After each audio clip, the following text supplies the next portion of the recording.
दोस्तों प्रयागराज में मौनी अमावस्या के दिन भीड़ इतनी ज़्यादा बढ़ जाती है कि भगदड़ मच जाता है और कई लोग घायल हो जाते हैं तो कई लोग की मौत हो जाती है।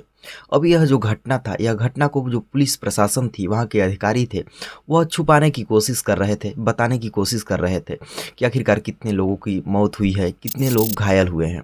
क्योंकि जब यह जानकारी लोगों में जाएगी, सोशल मीडिया के माध्यम से जब लोग जानने की कोशिश करेंगे, तो जो प्रयागराज महाकुंभ का इतना बड़ा संगम लगाया गया है, मेला लगाया गया है, लोग स्नान करने जा रहे हैं, लोगों में कहीं ना कहीं डर बैठेगा, लोग स्नान करने के लिए नहीं जाएंगे। इसलिए इन घटनाओं को छुपाने की कोशिश की जा रही थी। लेकिन जो कुछ यूट्यूबर थे, कुछ वहाँ के मतलब रिपोर्टिंग करने वाले चैनल वाले थे, वह कहीं ना कहीं मतलब सूत्रों के जरिए वहाँ के जो न्यूज़ थे वह बाहर भेजने की पूरी कोशिश कर रहे थे कि आखिर यहाँ का माहौल क्या है, लोग यहाँ पर आएँ कि ना आएँ। क्योंकि वहाँ जाने पर अगर लोग मतलब लोगों को मौत आ जाए या लोग किसी दुर्घटना का शिकार बन जाएं, तो फिर ऐसी जगह जाने का क्या मतलब है। या फिर उसी जगह पर जाएं तो किसी ऐसे खास दिन का इंतज़ार ना करें। आपका अगर मन है तो मतलब जाएं। कहते हैं कि मन चंगा तो कठौती में भी गंगा होती है। तो दोस्तों ऐसे ही मतलब कि वहाँ की एक रिपोर्टर होती हैं सृष्टि मिश्रा। दोस्तों वह जो रिपोर्टिंग कर रही थी, जब वह अंदर घुसती है, अंदर के जो हालात थे वह बताती हैं कि बहुत ही ज़्यादा मतलब खराब थे। कई लोग मतलब मर चुके हैं तो कई लोग घायल थे। वह बताती हैं कि जब वह अंदर से रिपोर्टिंग करके लौट रही होती हैं तो वहाँ पर एक मतलब जो मृतक व्यक्तियों को पैक किया जा रहा था, जिस डब्बे में कपड़ा का बैग था, उस बैग में एक बैग पर 17 नंबर लिखा था और जो एक लास्ट बैग था उस पर अधिकतम संख्या जो थी 40 लिखा हुआ था। तो यानी कि इसी से उन्होंने अनुमान लगाया कि लगभग जो मरने वालों की संख्या है वह 35 से 40 के आसपास है। दोस्तों इसके बाद उन्होंने जो उनकी संस्था थी दैनिक भास्कर, उन्होंने उसमें रिपोर्ट किया और सारी घटनाओं को बताया। इसके बाद जैसे ही वह रिपोर्टिंग से बाहर इस तरफ दिखती हैं, उनके गले में आईडी कार्ड होता है। आईडी कार्ड से जो वहाँ के पुलिस प्रशासन थे, जो लोग थे, उनको मतलब कि वहाँ पर रिपोर्टिंग करने से मना कर देते हैं और कहते हैं कि आप अभी इन सब जानकारियों को बाहर नहीं भेज सकती, क्योंकि यहाँ का माहौल जो है थोड़ा बिगड़ा हुआ है। अगर यह समाज में जाएगा तो बहुत ही बुरा असर पड़ेगा।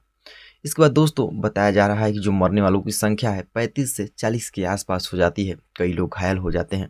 और दोस्तों यह जो कहानी है, यह कहानी उत्तर प्रदेश के प्रयागराज की है। यह जो घटना हुई है कैसे हुई, कब मतलब कि कब भगदड़ ज़्यादा मच गया और आखिरकार इतने लोगों की जो मौत है, इतने ज़्यादा लोगों की मौत और इतनी भयानक भगदड़ कैसे हुई।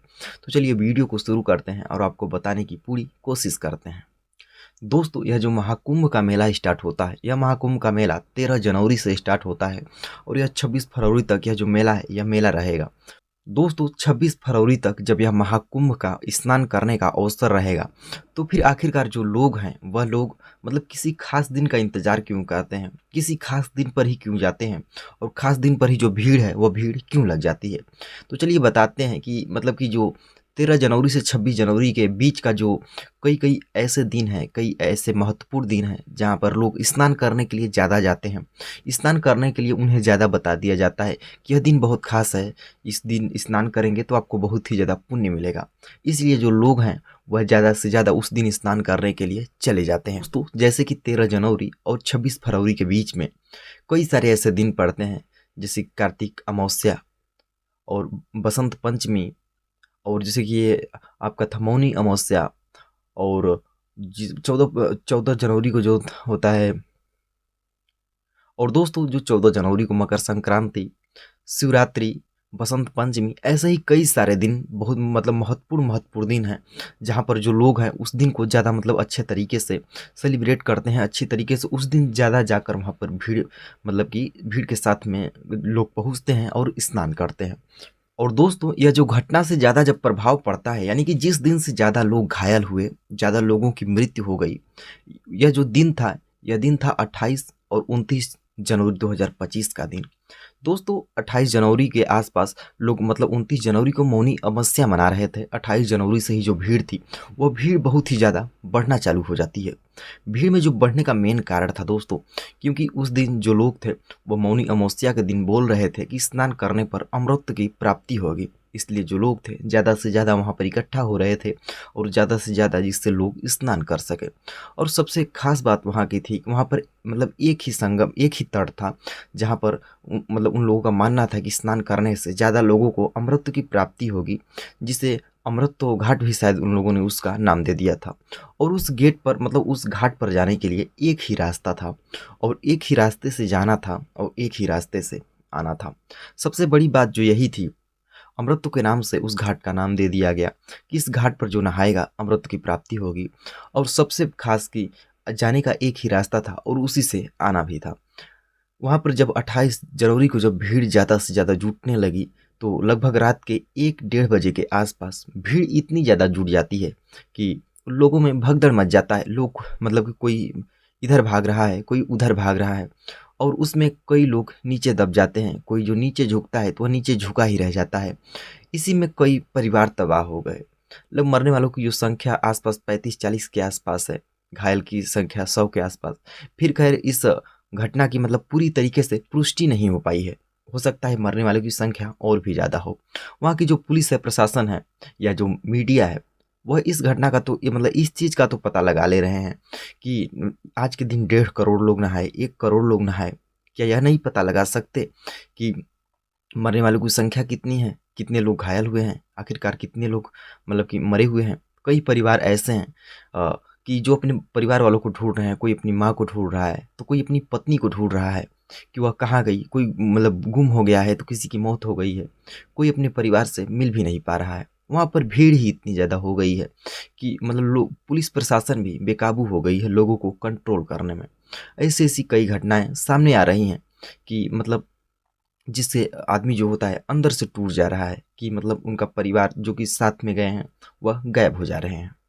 और दोस्तों ऐसे ही घटना है 47 नंबर खंभा के पास की। एक लड़का होता है, वह लड़का अपने मतलब वहाँ पर जो न्यूज़ चैनल वालों से बताता है कि मेरी माँ थी, मतलब हमने एक बैग भी लिया था, बैग में कुछ पैसे थे, कुछ सामान थे, और जो उस लड़के की माँ है, उसी भगदड़ के बाद से उस लड़के की माँ भी नहीं मिल रही हैं।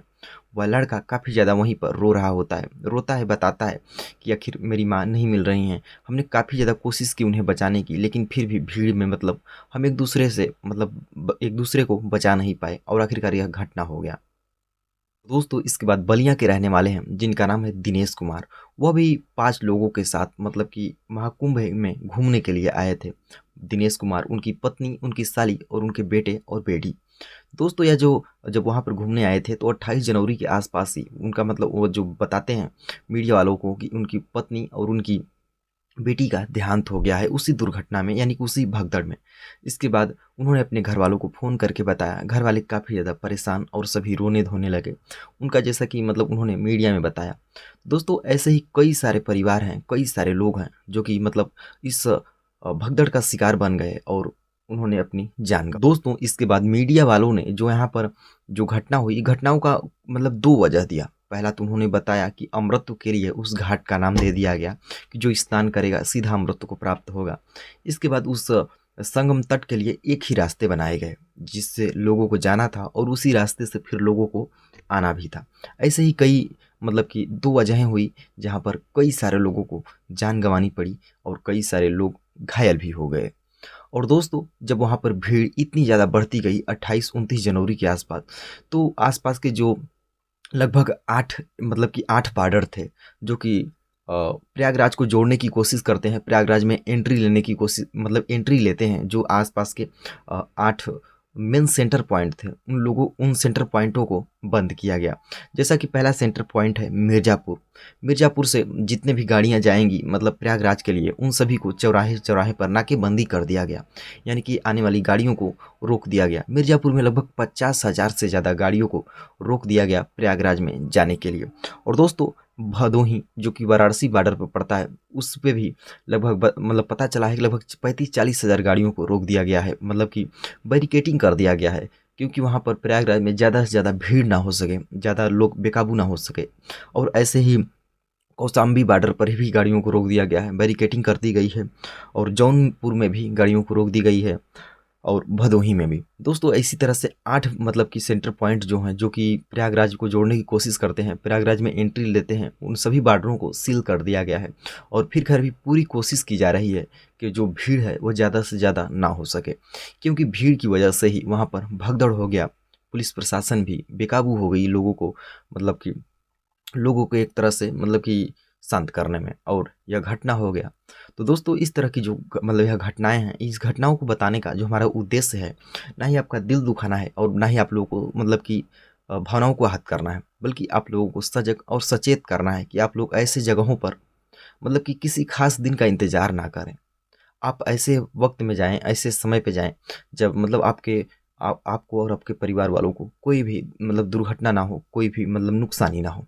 तो धन्यवाद, मिलते हैं आपसे किसी और सच्ची घटना के साथ। जय हिंद, जय भारत।